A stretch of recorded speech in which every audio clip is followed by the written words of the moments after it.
அனைவருக்கும் கோபிநாத்தின் அன்பு வணக்கங்கள் நண்பர்களே. பதிவை முழுமையாக பார்த்துட்டு லைக் பண்ணிவிட்டு உங்கள் நண்பர்களோட பகிர்ந்துக்குங்க. ஏன்னா காலில் விழுவது அப்படின்னு ஒரு விஷயம் இருக்குல்ல, சாஷ்டாங்கமாக காலில் விழுகிறது. இன்றைக்கி காலில் விழுகிறத பற்றிலாம் பேசுகிறது இல்லை. இன்றைக்கி வந்துட்டு பதவி வேணும், அதிகாரம் வேண்டும், பணம் வேண்டும்னா யார் காலில் வேணாலும் விழுந்துருவாங்க. அது கிடையாது. அடியேன் கூறுவது அது கிடையாது. பொதுவாக அந்த ஆசீர்வாதம் பெறுவது, ஒருவரிடம் ஆசி பெறுவது அப்படின்னு ஒரு விஷயம் இருக்குது. நமது பண்பாட்டில் பாரதி பூமி முழுவதுமே அது நிறைந்திருக்கிறது. தமிழகத்தில் ரொம்ப சிறப்பாகவே இருந்தது. ஆனால் ஒரு சிலர் அதை ஒரு கௌரவ குறைச்சலாக நினைப்பாங்க. பதவிக்காக ஆசைக்காக காலில் விழுபவர்கள் இருப்பார்கள். ஆனால் பெரியவர்களிடம் ஆசி வாங்குவது அப்படின்னு வந்துட்டால் அதில் ஒரு கௌரவ குறைச்சல் அவர்களுக்கு வந்துடும். உள்ளபடியே யார் காலில் விழுந்து ஆசி பெறலாம் அப்படின்ட்டு பார்த்தோன்னா, முதலில் சொல்வது ஞானியர்கள் சித்தர்கள் காலில் விழுந்து வணங்கலாம். இன்றைக்கெல்லாம் சித்தர்கள் இருக்கிறாங்களா, ஞானியர்கள் இருக்கிறாங்களா? இருக்கிறாங்க. அவர்கள் தம்மை வெளிப்படுத்தி கொள்வது இல்லை. அவர்கள் அருகாமையிலே செல்லும் பொழுது அந்த ஆற்றலை நம்மால் உணர முடியும். அவ்வாறு யாரேனையும் நாம் பார்க்கிறோம் என்றால் அவர்கள் காலில் சாஷ்டாங்கமாக விழுந்து வணங்கலாம்.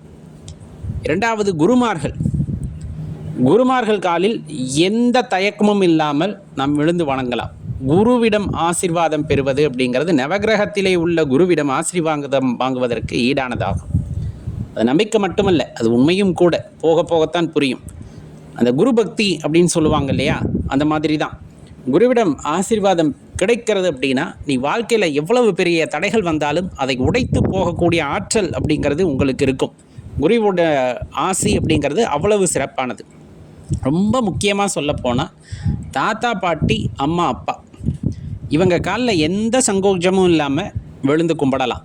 இது கௌரவ குறைச்சலாவோ அல்லது இது ஒரு மூட நம்பிக்கையாகவோ இப்படின்னு எதுவும் நினைக்க வேண்டாம். நம்ம உலகத்துக்கு வருவதற்கு காரணமாக இருக்கிறார்கள் அப்படின்னு சொன்னால் அவர்களை தெய்வமாக கருத வேண்டும். அவ்வளவுதான். தாத்தா பாட்டி அவர்கள் மூலமாக நம் தாய் தந்தையர், அவர்கள் மூலமாக நாம், அவர்கள் இல்லை என்றால் நம் இப்படி வந்திருப்போம் அப்படிங்கிற ஒரு வினா எழுகிறதல்லவா. அப்போ நம்முடைய கண்ணுக்கு தெரிந்த தெய்வம் அப்படிங்கிறவங்க இவங்கெல்லாம் தான். அவங்களிடம் ஆசீர்வாதம் வாங்குகிறோம் அப்படிங்கும் போது அது பெரிய புண்ணியத்தை உண்டாக்குவதோடு அவர்களுடைய அந்த ஆசி அப்படிங்கிறது எப்பொழுதுமே நம்முடன் இருக்கும் அப்படிங்கிறத மறந்துட வேண்டாம். அதே போல ஞான வார்த்தைகளை பேசுகின்ற யாராயினும் சரி, தர்மவான்கள் யாராயினும் சரி, அல்லது நாம் பார்க்கின்ற ரொம்ப அதீத தர்மகுணம் படைத்த யாராக இருந்தாலும் சரி, அவர்கள் காலிலே விழுந்து வணங்கலாம்.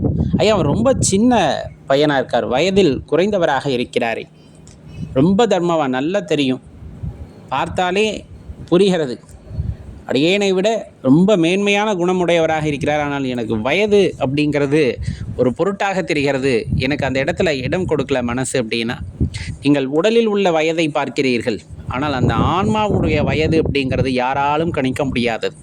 அந்த ஆன்மா எவ்வளவு பக்குவம் அடைந்திருக்கிறது என்பது யாராலும் கணிக்க முடியாது. உங்களுக்கு சங்கோஜம் இல்லை அப்படின்னா, நம்மை விட வயதில் சிறியவர்களாக இருந்தாலும் சரி, ஞானம் படைத்தவர்கள் என்பதை நீங்கள் உணர்ந்தீர்கள் என்றால் அவர்களிடம் ஆசை பெறுவதில் எந்த தவறும் இல்லை.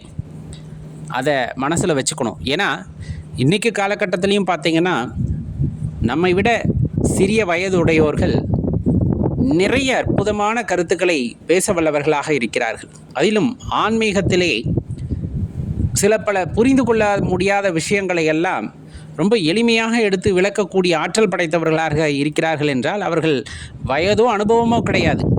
அவர்கள் பெற்ற ஞானம் முற்பிறவியிலே அவர்கள் செய்த வினையினுடைய தொடர்ச்சியாக இந்த பிறவி கிடைத்திருக்கிறது. அந்த பக்குவத்தை இந்த ஜென்மத்திலும் அவர்கள் தொடர்கிறார்கள். அப்படிங்கும்போது அது ஒரு பெரிய ஒரு ஆன்ம சுக்தி அல்லது ஆன்மாவை ஒரு தெளிவடைந்த அப்படின்னு நம்ம நிறைய சொல்லலாம். வார்த்தைகளே இருக்காது. இன்னும் சொல்ல போனால் நல்ல முதிர்ந்த ஆன்மா அப்படின்னு நம்ம சொல்லலாம். அப்படிப்பட்ட ஆன்மா ஒரு உடலிலே குடிகொண்டு இருக்கிறது. அப்படிங்கும்போது அவர்களிடம் ஆசி பெறுவதில் எந்த தவறும் இல்லை. இன்னும் சொல்லப்போனால் கிராமங்களில் சாமி ஆடுபவர்களிடம், பூசாரிகளிடம் எல்லாம் வாங்குவாங்க இல்லையா, அது அவரவர் விருப்பம். அடியேன் எப்பொழுதுமே சொல்வது, ஞானமடைந்த பெரியோர்கள், ஞானாசிரிய பெருமக்கள், குருமார்கள், பெற்ற தாய் தந்தையர், இவர்களிடம் எப்பொழுதும் காலில் விழுந்து ஆசி வாங்குவதற்கு தயங்காதீர்கள் அப்படிங்கிறது தான் அடியனுடைய விண்ணப்பம் எப்பொழுதுமே. சரி அப்படின்னு நினச்சிங்கன்னா அது குறித்த கமெண்ட் கீழே பதிவு பண்ணுங்கள்.